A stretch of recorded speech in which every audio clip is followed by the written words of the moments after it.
We're looking at a gravesite in Tunisia, an ancient Carthaginian gravesite, and so went the way of the Carthaginians. After the Second Punic War, Rome was a great military power that everybody all over the Mediterranean knew of. In their two Illyrian wars, they have taken the coast here in the Euphrates section and part of Illyria. And in the Second Punic War, they had captured all this area in Spain. And this is where we say that the last of the Republic's War of Defense takes place. Now, I've explained in the other videos what the Republican War of Defense meaning was, according to historians. And the last war that takes place here, the Republic Wars of Defense, Chapter 3, is the Second Macedonian War.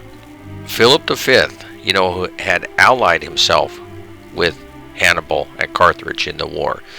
The Romans had already fought them once. There was no major battles, and the Romans were happy to make peace because they were involved in the Punic War. Now at this time, Philip V has grand designs again. Now he was allied at this time with a Seleucid kingdom under Antiochus III, and history also calls him Antiochus the Great because you can see his area. He has been reconquering and taken over all the Persian territory of Alexander's empire. Remember, all these empires out here in the east, from Egypt up to Babylon, have all been Greek for the last 150 years. They've been warring with each other and trying to hold Alexander's empire together and trying to control it. And it hasn't been going so well.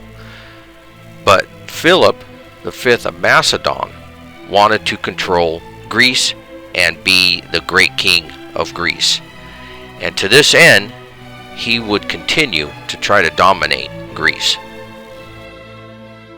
Now, on the backdrop of this scene, let me paint this political picture. Now, I'm supporting the notion that the Romans weren't imperialist, warmonger, conquerors. But at the same time, they felt in order to be secure and safe, their borders had to be secure. And that's why these are labeled Republic Wars of Defense. And they did not wish to have a bad neighbor on the other side of the Adriatic, let alone one who often championed himself as an ally and a patron of pirates, like Philip V would.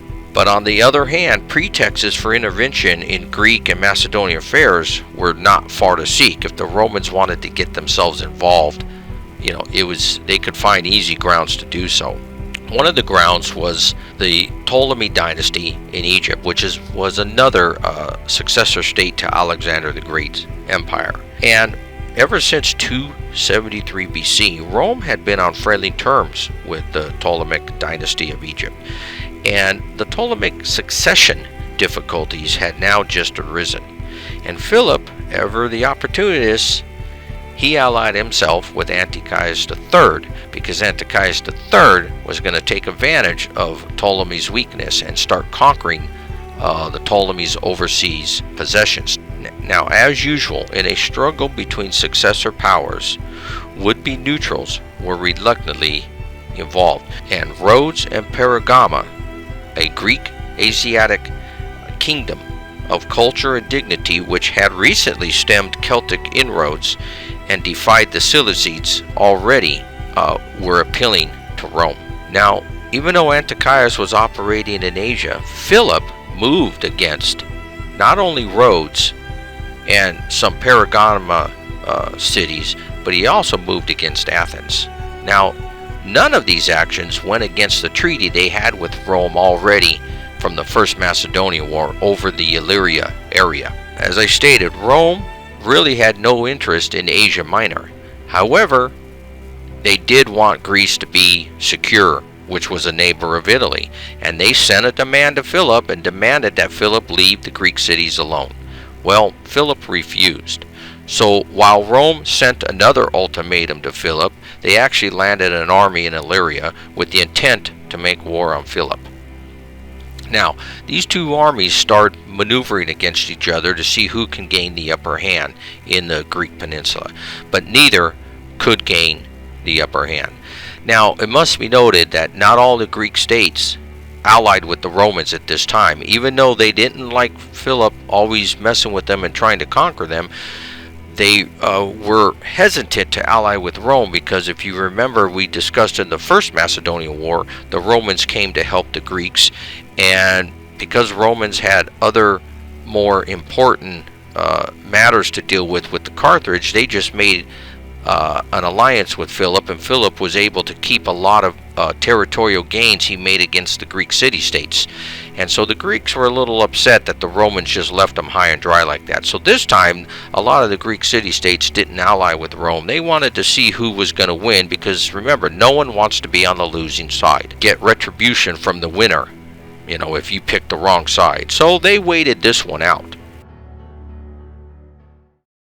The Second Macedonian War is held throughout history as the Legion versus the Phalanx. Now, as we know, the Romans have already fought phalanx formations, and most of the ancient armies used a phalanx formation. However, you know that the Epiot phalanx took the phalanx system to a new level, and the Macedonians, with their sarissas, that's the long pikes they used, took this phalanx formation to a whole new level. And I've already stated in the other videos that even the Macedon phalanx that the Romans are going to face here are not the same trained, experienced soldiers that Alexander the Great had.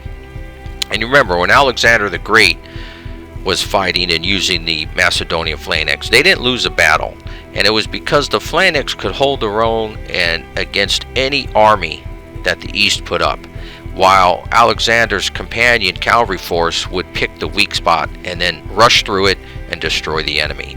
It was that simple for Alexander most of the time. And the Macedonian phalanx, remember, at Chaeronea, also destroyed the Athens and the Thebans and the Theban sacred band. So the old Macedonian phalanx was a little bit different than the current Macedonian phalanx. But you know, with that being said, we do have what people like to call the Legion versus the Phalanx going on here. When the Romans had fought the Epiot phalanx, King Pyrrhus' invasion, the Romans' battle record against them was 1 win and 2 losses. They lost at Heraclea and Asculum. And most of these battles, the Roman manipular system could not penetrate the Greek phalanx. However, they did hold their own against it, and they inflicted heavy losses on the phalangists. So the Romans did hold their own against a Greek phalanx. Now, as you know, what would be happening here is with the Macedonian phalanx and their sarissas, you would have 5 points of tips of the spear protruding beyond the first rank, and they would be in a tight formation, and they would usually be about 16 deep. The phalanx could adjust itself, pull 8 of the rows from the back end and move it to the side, and thus only be 8 deep and extend its width on the battlefield to make it longer. So it did have some flexibility, but that was about it. And each phalanxist was drilled and trained to fight in a formation as a whole. Without that formation, they were really nothing. They had to stay in that formation, and they were trained to stay in this formation. And as long as they did, it was an unbeatable formation. Now, on the other hand, the Roman manipular system was based on more flexibility, and each century would have a centurion over it, and the centurions were also experienced and encouraged to use their own ingenuity and tactics when the battle called for it, and they could decide to open ranks, fight individually, or come together in a phalanx type style formation. So the Roman manipular system was way more flexible. Now, usually if a Roman manipular system came up against a phalanx, the Romans would approach the phalanx in open order, and they would start throwing at about 35 yards. They would start throwing their pilums, their javelins, in volley. Now, you can see the phalanx here. When they marched, remember, the first 5 rows would have their spears extending past the first rank, but the rest of the sarissas would be up in the air in an angle or straight up, and this would actually, believe it or not, deflect the missiles that were being thrown at them, and it protected them quite a bit. But remember, all you need to do in this phalanx formation is to get a little gap opened here, kill a couple men, have a rugged ground and terrain where a man would have to move to the side and the formation would open up. The Romans were experienced and drilled soldiers and trained, and they looked for these little gaps and exploits. A Roman soldier was fearless for himself to throw himself into these little gaps and start cutting away soldiers and opening up this gap to allow his fellow soldiers to come through, because he would certainly be killed. But the Romans were fearless. Now, as the lines would come closer together, the Romans would now throw their heavy pilum at them, and as the heavy pilum were being thrown at them, the hastati in the first row, and usually in the first ranks, they would draw their swords, they would adopt close order, and then they would move into the phalanx. Now, at the same time, they would start trying to chop the tips of the spears off of the Macedonians, and again, they were trying to rush into that one little gap is all they needed. Remember, the pilum was made that very thin neck on it, so when even if it hit a shield or something on a Greek soldier, the pilum would bend, and now it's stuck to the shield, and it would weigh down the soldier holding it. It'd be hard for him to keep that shield up constantly, and so this would affect their formation. So all this stuff would be going on to a phalanx. Now, as the phalanx continued to advance, the two sides would rush together, and the legionnaires would take the impact of those spears on their scutums, and then a pushing match would ensue. This pushing match usually favored the phalanx because it was a tighter, deeper formation, and it would start pushing on the Roman manipular system. However, like I said, the Romans would look for these little gaps and a casualty, one or two of them, and then they will close in with the enemy and get in those gaps and then open the ranks. Now, once the Romans could get inside the phalanx and start opening their ranks and come to grips with the Roman gladius, their short sword, they would tear the phalanx apart, because the phalangists were not trained swordsmen like the Romans were. So that's how the Romans and the phalanx, a Greek phalanx, would usually fight. And as we said in the previous battles at Heraclea and Asculum, Ephraim phalanx did do a good job in holding the manipular system back of the Romans, and the Romans couldn't really penetrate the phalanx, and those two battles were won by cavalry of Pyrrhus. They won the battle because they would eventually beat the Roman cavalry, and then the Romans would get surrounded. Now, at Benevitum, the last battle, the ones that the Romans won, the Greek elephants, the Romans knew how to deal with elephants by this time. They actually smashed into the Greek phalanx and tore it up, which allowed the Romans to annihilate Pyrrhus's army. So again, the phalanx wasn't really defeated. Okay, now when the Romans fought at Zama just a couple years ago against the Carthaginians, who fought in a hoplite type phalanx formation, the Romans held their own against those hoplite phalanx and was pushing them back, but it was the Roman allied Numidian cavalry that won the day for them. So again, we see that the Roman manipular system is very flexible. Every time it's gone up against a phalanx, it's held its own. So it's almost like I'd call these two ancient formations a draw in their effectiveness, because the Romans couldn't break through the phalanx was not able to bring a defeat on the Romans. It always had to come from the cavalry or some other unlucky event that happened on the battlefield. And this brings us to the real test, the Macedonian phalanx versus the Roman legion manipular system. It is in the Second Macedonian War. There was only one major engagement. It was the Battle of Cynoscephalae, and we'll see what happened in this battle between these two great formations. Now, the information about the Phalanx and the manipular Roman system, their strengths and their weaknesses, comes from the historian Publius, and I've heard it pronounced Polybius, but either way, he actually fought in a Phalanx system. He was Greek, and then he was taken as a hostage, or given over as a hostage to the Romans, and given a lot of freedom, and he wrote and he studied the Roman and manipular system, so he has a lot of good information about those two systems. And anyways, the battle we're going to look at here comes from Livy's account.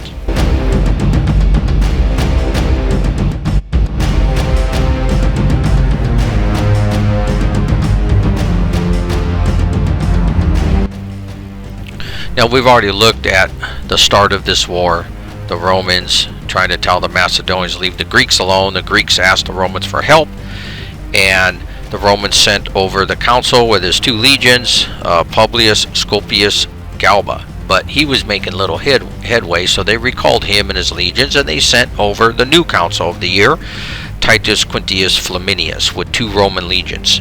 Now, as he arrived, the maneuvering started. The Macedonians were already moving down into the Thessaly area. The Romans' allies, the Illyrians from the north, were moving into the northern side of Philip's empire, Macedon. The Romans, when Galba landed, he moved into the Macedonian area and moved south looking for Philip. And then the two armies came back together north, and they met at Cynoscephalae. Remember, a lot of battles are maneuvering, and they're searching for each other. Now, unbeknownst to each commander, these two armies were on either side of the Cynoscephalae hill. The scouting units were sent to the top of this ridge because they were looking for the enemy. And the two scouting parties met accidentally at the top of the ridge, and they started skirmishing. Now, the Roman Velidae, their light skirmishers, they were at a disadvantage with the Greek peltas. They were a little light infantry, but they were heavier armed than the Roman Velidae. The Velidae were being pushed back down the hill by the Greeks. Now, Philip, down at the base of his side of the hill, he only had 8,000 Phalanxists of his 26,000 army ready to go. 16,000 out of his 26,000 were his Phalanxists, but he only had 8,000. But seeing that the peltas were controlling the hill, he sent the 8,000 Phalanx force up the hill. Flaminius, he had his 30,000 men, he had some Greek allies, formed at the bottom of the hill, and they were already deployed at the base of the hill. And as the peltas were chasing the Velidae down the hill, they were still engaged with the light infantry. And Flaminius, commanding the left legion, ordered his legion up the hill at the retreating Velidae. And here, the manipular system allowed the Velidae to fall right between the manifolds without disrupting the formation. A phalanx formation could not have been able to do that. So point number 1 in this battle, the flexibility at allowing their men to move in between the ranks, and you can also bring up fresh troops between the ranks. Point 1 goes to the Romans. Okay, we're kind of keeping a scorecard here. So point 1, victory for the Romans. Their formation allows units to be refreshed, allows units to retreat through them. A phalanx cannot. Now, the peltas were still engaged as they're chasing the Velidae down the hill, and the Velidae runs through the Roman legions. Well, what happens? They run right into the heavy legionnaires. Now, the legionnaires easily fought off the peltas. However, it did give the Greek phalanx that was advancing to the top of the hill enough time to reach the top of the ridge, and they were set.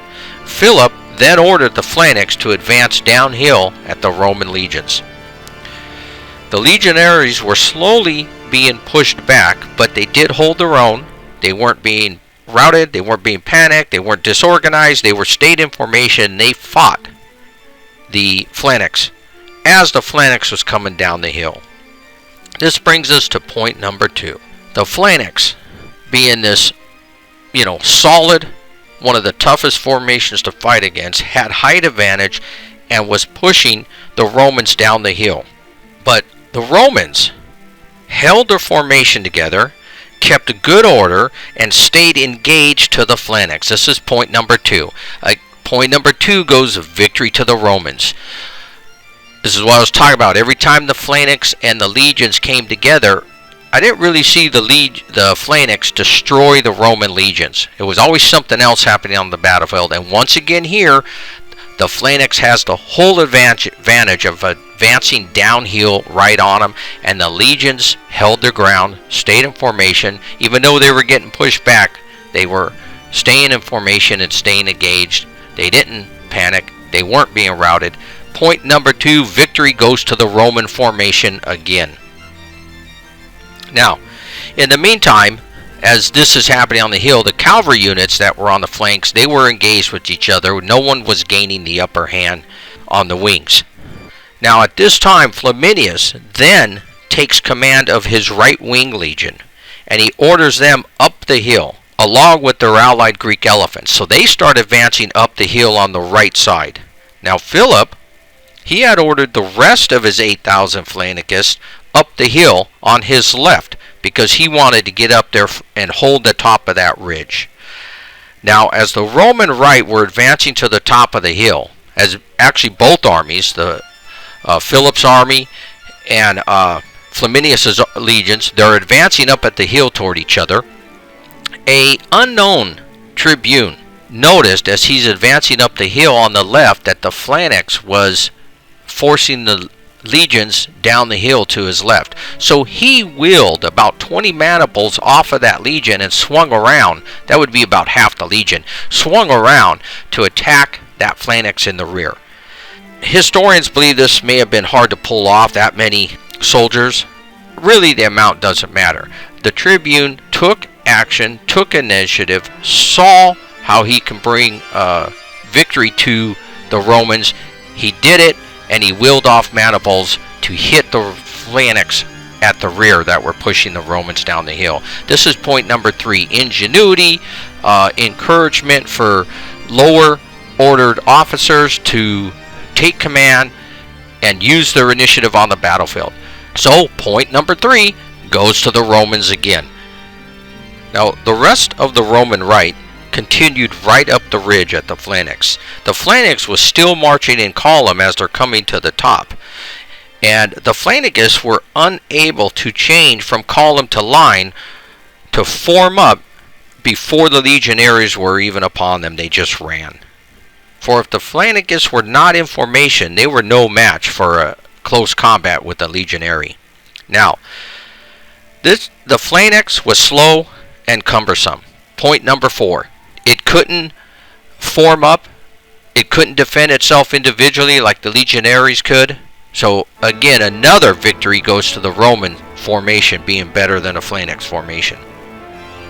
Now, Philip, upon seeing his right Phalanx surrounded and his left routed and running from the field, he fled from the field. Now, if we're to believe Livy's account, 8,000 Macedonians were dead and 5,000 captured, to Rome's 700. It may seem quite biased. However, given the fact that the Roman left legion were not mentioned when the Macedonian Phalanx got surrounded at all, it seems like it didn't lose that many men at all. So just because of that fact, and the fact that the Phalanx had tried to reverse order, as they seen that they were getting surrounded, they tried to reverse order and swing their pikes around, these figures may be possible to believe. Anyways, we have the legions in this army with winning all 4 major points that I discussed. The Phalanx won 0. But we're not done keeping score yet. There's going to be one more battle between the Macedonian Phalanx and the Roman legion in the next video. Philip sued for peace And Rome, just coming out of the Second Punic War, was more than happy to offer Philip terms. Basically, Philip had to give up all claims on the Greek states. Now, Flaminius, at the 196 BC Games at Isthmian, announced to all Greeks that neither Rome nor Macedon would garrison any Greek cities. This won Greek admiration for centuries to come. It also provided Rome with allies against Antiochus III in Asia, who was setting his sights on Greece at this time. Now, Rome still viewed Philip as a capable commander and a threat, but they left Greece. Again, they're not warmongers, they're not these Nazi conquerors. They left Greece and went back to Italy. Now, this gives Rome another victory, which brings it to 32 victories and 14 losses in major battles. And this ends part 2, the Republic Wars of Defense. And I think I'm going to end this video here. We'll start the next video. It goes into part 3 under the Republic of Rome. Part 3, the Republic Wars of Conquest.